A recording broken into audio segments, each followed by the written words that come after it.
Mumbai mafia की 6 दिहाइयों का लंबा और मुश्किल तरीन सफर। ये दास्तान एक ऐसे शख्स के गिर्द घूमती है जिसने बहादुरी, चालाकी और मजबूत आसाब की बुनियाद पर खुद को डॉन बनवाया। कहानी की तरफ बढ़ने से पहले आपसे गुजारिश है कि चैनल को सब्सक्राइब कीजिए और वीडियो को लाइक कीजिए। आइए कहानी की तरफ चलते हैं। हाजी मस्तान के उरूज ज़वाल और उसकी दीगर सरगर्मियों की कहानी तो चलती रही। इसी जराइम की दुनिया में हाजी मस्तान का एक और हम असर हिंदू गैंगस्टर था जिसका नाम था वरादा राजन। इत्तेफाक से वो भी न सिर्फ ये कि तमिलनाडु से आया था बल्कि हाजी मस्तान की तरह कुली भी था। झुलसती धूप में एक दोपहर तमिलनाडु से आया हुआ एक लड़का वरादा राजन बड़ी मेहनत और बेजिगरी से विक्टोरिया स्टेशन पर काम में मसरूफ था। यही वो दौर था जबकि हाजी मस्तान जिंदगी की गाड़ी को खींचने की खातिर बम्बई पोर्ट पर कुली का काम किया करता था। लेकिन दोनों इस बात से कतई नाआशना थे कि मुकद्दर उन्हें एक दूसरे के करीब लाने वाला है। न सिर्फ ये बल्कि दोनों ने एक दिन बतौर डॉन जुर्म, पैसे और ताकत की दुनिया में कदम रखना है। कहानी मशहूर है कि ये मद्रासी काला बाबू बम्बई में एक कल्चर को तब्दील करने का बायस बना। इसने चाय की जगह कोला को रिवाज दिया। उन दिनों एक चाय वाला बम्बई के मरकज में वाक़े पुलिस स्टेशनों में मौजूद अफसरान आला की मेजों पर चाय की जगह कोला रख दिया करता था। कोला रखने की देर होती थी कि उन अफसरान के कमरों में मौजूद जूनियर अफसरान फौरी बाहर निकल जाया करते थे। दरअसल कोला का मेज पर मौजूद होना इस बात का पैगाम होता कि कोला बाबू यानी वरादा राजन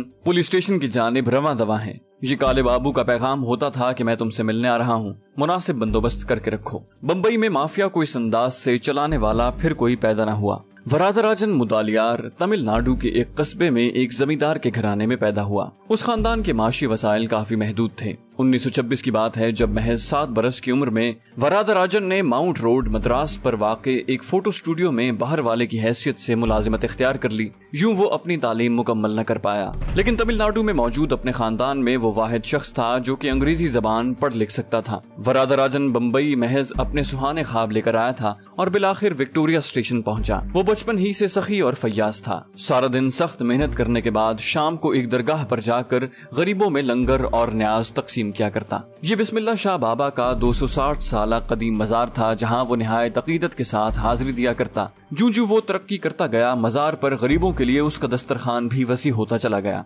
कुली से डॉन बनने तक उसने दरगाह से अपना अकीदत और लंगर का रिश्ता कायम रखा। वो कहा करता था कि वो इस दरगाह का मकरूज है। उसी दरगाह ने बम्बई आने के बाद उसको छत फराहम की थी। उसके खानदान वाले आज तक इस रिवायत को कायम रखे हुए हैं। आज उनके दस्तरखान से 19,000 अफराद पेट भर कर खाना खाते हैं। अलबत्ता पुलिस के खातों में हमें सिर्फ उसके जुर्म की कहानियां मिलती हैं। अलबत्ता उसकी सखावत की कहानियां बम्बई बॉलीवुड की फिल्मों नया कान और दयादान में दिखाई गई हैं। तमिलनाडु का ये मासूम लड़का बम्बई की बल खाती गलियों में खाली हाथ किस्मत आजमाने आया था। उसके साथ ही कुली छोटे मोटे चोर बन गए, लेकिन उसने बहुत जल्द बहुत सारा पैसा कमाने के गुर सीख लिए थे। दिन भर की मेहनत से उसके हाथ सिर्फ चंद सिक्के और राहगीरों की गालियां ही आती थीं। लेकिन इस नए हल्के में उसे इस तन्हाई से भरे शहर में बड़े गहरे दोस्त मुयस्सर आ गए। 1952 में जब मुरारजी देसाई ने नशावर अशिया बिलखुसूस शराब पर पाबंदी लगाई तो उससे शराब नोशी के गैर कानूनी धंधे को बहुत फरोग मिला। ये पाबंदी वरादा राजन मुदालियार के लिए एक नया मोड़ साबित हुई। अपने मकामी नेटवर्क के जरिए उसने उन लोगों तक रसाई हासिल की जो कि इस धंधे में पहले ही से मुलव्विस थे। एक पुलिस वाला जिसने कभी खराब दिनों में उसे गिरफ्तार किया था बताता है कि वो जबान का धनी था। शराब माफिया को एक ऐसे शख्स की जरूरत थी जो कि लफ्फाजी के जरिए उनके फंसे काम निकाल सकता हो, और उसमें ये गुर मौजूद था। उसमें ये सलाहियत कूट कूट कर भरी हुई थी कि वो अपनी कोई भी बात मनवा सकता था, हत्ता कि पूरी फौज को मौत के घाट उतार कर भी उसका जवाब पेश कर सकता था। उसे एंटॉप हिल सेंट्रल बम्बई में अपना बेस बनाने में चंद ही दिन लगे। इस इलाके ने वरादा राजन को वरादा भाई बना दिया। इस इलाके के जोग्राफिया ने उसे वरादा के कारोबार के लिए इंतहाई मौजू बना दिया था। जगह जगह फैली झुग्गियों में जाना और जराइम पेशा अफराद को तलाश करना पुलिस के बस की बात नहीं थी। गरीब झुग्गी बासियों के साथ ही बहुत से गैर कानूनी तारिकीन वतन भी वहाँ आबाद थे। एक पुलिस वाले के मुताबिक उन दिनों उस इलाके में ये बात लोगों के लिए फख्र का बायस थी कि उनका नाम पुलिस की चार्जशीट पर मौजूद है। ये लोग FIR में अपने नाम ऐसे फख्र से गिनवाते थे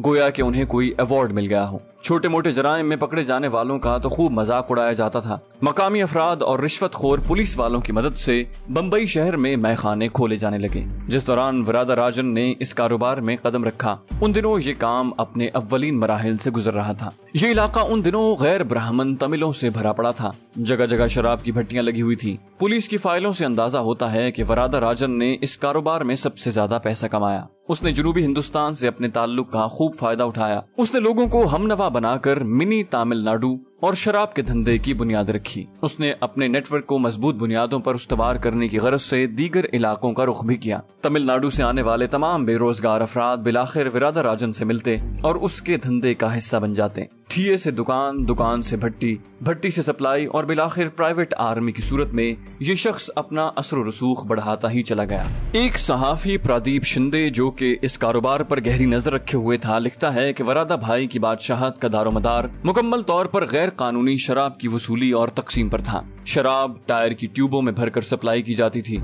उसकी शराब सप्लाई करने वालों में बहुत से रिटायर्ड और मुअत्तल किए गए पुलिस वाले शामिल थे, जिन्होंने पैसे की चकाचौंध देखकर अपनी लाइन तब्दील कर ली थी। टायर के अलावा शराब की सप्लाई मशकीजों और कार के डिग्गी में रखे ड्रमों में भी की जाती थी। रिपोर्ट के मुताबिक बम्बई में इन गाड़ियों को बआसानी पहचाना जा सकता था। उनकी अगली सीट ज्यादा से ज्यादा गुंजाइश पैदा करने की गरज से हटा ली जाती थी। ऐसी पुलिस चेक पोस्टें जहां उन्हें सख्त तलाशी देना पड़ती थी, उसे वो लोग गर्म जगहों के नाम से पुकारते थे। ऐसी पोस्टों से गुजरने वाली सप्लाई के साथ एक गाड़ी और चला करती थी। सख्त चेकिंग की सूरत में उस गाड़ी का काम पुलिस वालों को मसरूफ रखना होता था। वरादा के हाथ उस वक्त बेतहाशा कुव्वत आई जब वो बम्बई शहर में किसी भी शख्स के लिए गैर कानूनी राशन कार्ड, बिजली का कनेक्शन और पानी की सप्लाई वगैरह हासिल करने के काबिल हो गया। वो मकामी इंतजामिया के मुकाबले में ज्यादा मुस्तैदी से किसी शख्स को वहाँ का शहरी बना सकता था। लोगों का एक तूफान बम्बई शहर की जानिब उमड़ने लगा। आने वालों में बिलखुसूस जनूबी भारत के लोग बड़ी तादाद में थे। ये लोग कर्नाटक, तमिलनाडु, आंध्र प्रदेश और केरला जैसे पसमानदा इलाकों से यहाँ आ रहे थे। देखते ही देखते कच्ची आबादियां दूर दूर तक फैलने लगी। ये कहना हरगिज मुबालगा आराई न होगी कि वरादा ने धरवी के इलाके को एशिया की सबसे बड़ी कच्ची आबादी बना डाला। उसने कुछ ऐसा बंदोबस्त कर रखा था कि लोग अंधाधुंध उसके लिए काम किए जा रहे थे। 1960 की दिहाई की प्रेस रिपोर्टों के मुताबिक सिर्फ गैर कानूनी शराब के धंधे ही से वो 12 करोड़ रुपए सालाना कमा रहा था। ये उस वक्त की एक बहुत बड़ी रकम थी। उन दिनों किसी खुफिया कारोबार में इतनी बड़ी रकम कमाना मानी रखता था। वरादा राजन का कंट्रोल न सिर्फ अपने कारोबारी हलके में था, बल्कि इर्द गिर्द के लोग भी उसके ज़ेरे असर आ चुके थे। जब वरादा के कारिंदे शराब बनाते तो बर्तनों की आवाज से करीब ही रहने वाले एक पड़ोसी को बहुत उलझन महसूस होती। इस पर उसने एंटॉप हिल पुलिस स्टेशन में शिकायत कर दी। वो शख्स आज तक एंटॉप हिल पुलिस स्टेशन के रिकॉर्ड में लापता अफराद की फहरिस्त में मौजूद है। वरादा को इस बात का बखूबी अंदाजा था कि अपने नाम पर चलाए जाने वाले इस धंधे में उसे इंतहाई होशियारी का मुजाहरा करना था। गो कि उसने रिश्वत के बलबूते पर इंटेलिजेंस नेटवर्क तो नाकाम बना दिया था, लेकिन दूसरा सिरा अब भी खुला था। 60 की दिहाई में छपने वाली एक प्रेस रिपोर्ट में कई इंकशाफात किए गए। रिपोर्ट के मुताबिक पुलिस फी अड्डा 5000 रुपए भत्ता वसूल कर रही थी। हर पुलिस स्टेशन की जेरे निगरानी इस किस्म के 75 से 150 अड्डे चलाए जा रहे थे। अड्डे के मालिकान सिर्फ एक मजाफाती इलाके से 50,000 रुपए माहवार कमा रहे थे। वरादा ने काम को मजीद बेहतर बनाने की गरज से इलाकों को बांट रखा था। एक इलाके के कारकुन दूसरे इलाके में मदाखलत नहीं कर सकते थे। इन लोगों के माबैन ज्यादा से ज्यादा मुनाफा कमाने की दौड़ लगी रहती थी। अपने कारोबार पर नजर रखने की गरज से उसने तमिलनाडु से आए हुए 2 अफराद को अपना नायब मुकर्रर कर रखा था। उनमें से एक थॉमस कोरियन उर्फ ख्वाजा भाई और दूसरा मोहिंदर सिंह विग उर्फ बड़ा सोमा था। आहिस्ता आहिस्ता वरादा भाई हुकूमती जमीनें भी हथियाने लगा। उसने ये जमीनें कब्जा करके हिजरत करके आने वाले नए लोगों को मनमाने दामों पर देना शुरू कर दी। ये लोग बम्बई के कॉटन मिल के मराकज दादर, सियोन मतुंगा,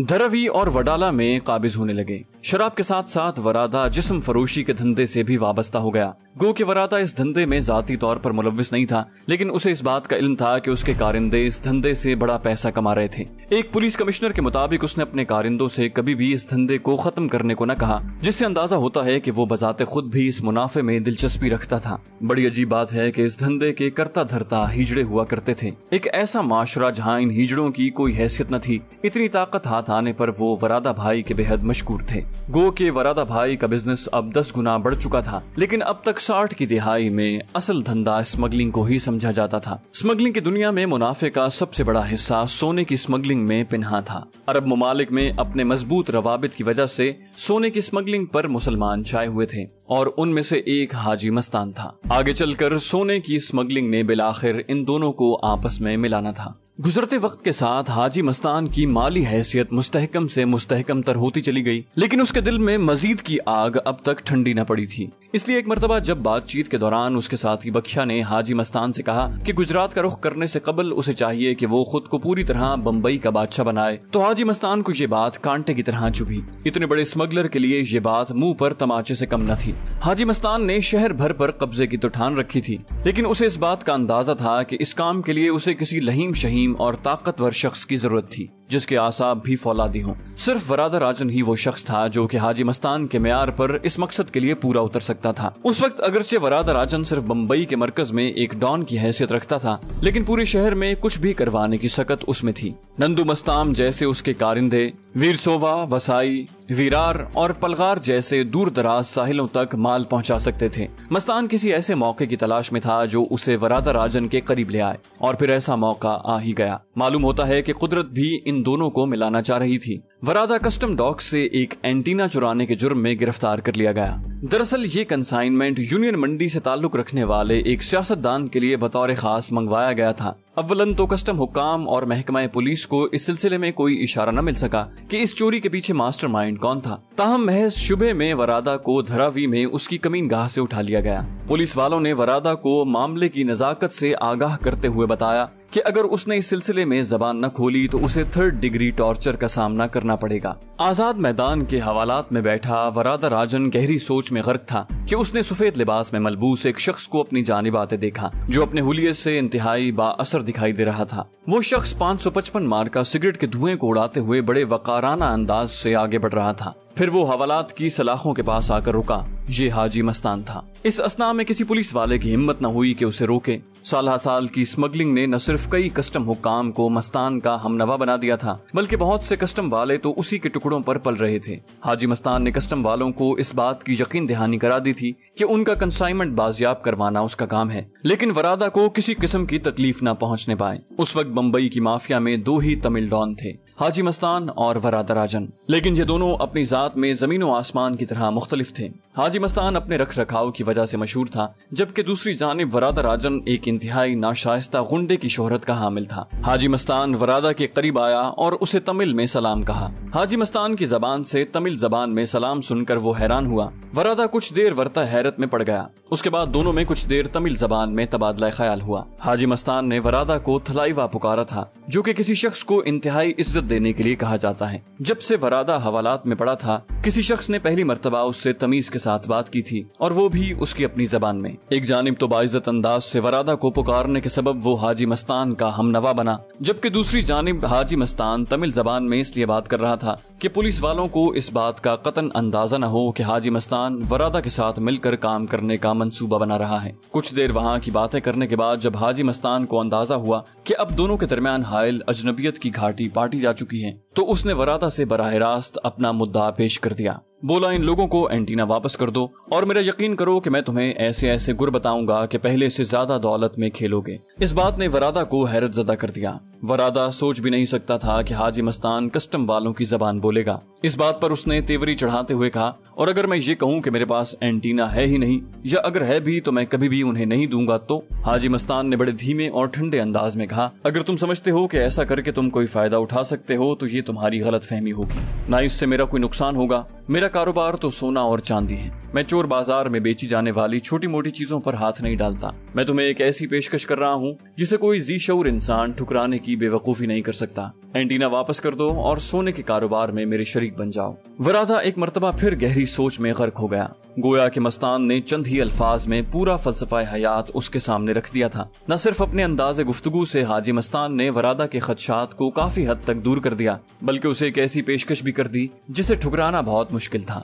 ये ऐसा वक्त था कि हाजी मस्तान वरादा के मुकाबले में न सिर्फ इंतहाई बासरवत इंसान था, बल्कि उसका असर और रसूख भी मिसाली था। दूसरी जानिब वरादा ने इस दुनिया में अभी नाम पैदा करना था। इस बाहमी तफावुत ने वरादा को हाजी मस्तान की शख्सियत की जानिब खींचना शुरू कर दिया, गोया कि मकनातीस लोहे को अपनी जानिब खींच रहा था। हाजी मस्तान ने वरादा को इतनी बड़ी पेशकश करके गहरी सोच और शशोपंज में मुब्तला कर दिया। वरादा ने पूछा, इन सब बातों से तुम्हें क्या फायदा पहुंचेगा? उस पर हाजी मस्तान ने बड़ी साफ गोई से कहा, मुझे बम्बई जैसे शहर में तुम जैसे ताकतवर इंसान और उसके कारिंदों की जरूरत है। वरादा ने जिंदगी के खमोपेच देखे थे, उसे अंदाजा था कि कस्टम हुक्काम की जानिब से तजलील और तशद्दुद से छुटकारा हासिल करने का एक सुनहरा मौका कुदरत ने उसे फराहम कर दिया है। चुनाचे उसने एंटीने के बारे में जबान खोलने और हाजी मस्तान की पेशकश कबूल करने की आमादगी जाहिर की। और फिर पुलिस वालों ने वो अजीब मंजर भी देखा कि सफेद रंग के नफीस कुर्ते में मलबूस हाजी मस्तान अपनी शख्सियत के बिल्कुल उलट बनियान पहने वरादा राजन से पुरजोश अंदाज में मुसाफा कर रहा था।